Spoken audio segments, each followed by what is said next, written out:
ఈరోజు మా ఇంటికి అయితే హోమ్ టూర్ చూపిస్తున్నా. సరే ఇప్పుడు గాయస్ చూడండి, ఇదే మా ఇల్లు. తాత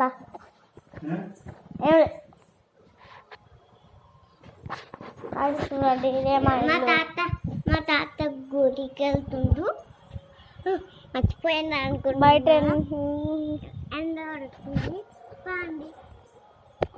చాలా ఆడుతున్నాయి కదా అన్నయ్య. ఏం కాలుతలేవు. సరే నడుండి. ఇదైతే మా పాత ఇట్లు. అవును గాయస్, మా మమ్మీ రండి రాశానే. ఇదైతే మా శివలింగం ఇల్లు చూపిస్తున్నాను చూడండి. అదైతే మా స్నానం చేసేది. ఇంకా కొత్త ఇంట్లో కొదాం పదండి. అది పాతిల్లు, ఇది కొత్త ఇల్లు. అది దేవుని రూము, అది బెడ్, అది ఒక రూమ్ ఉంటుంది. ఇది బెడ్రూము, ఇది హాలు. మాదే బెడ్రూమ్ ఇది. అవును గాయ్స్, చూడండి బుజ్జి బుజ్జి పాప లెక్క. Bye bye guys.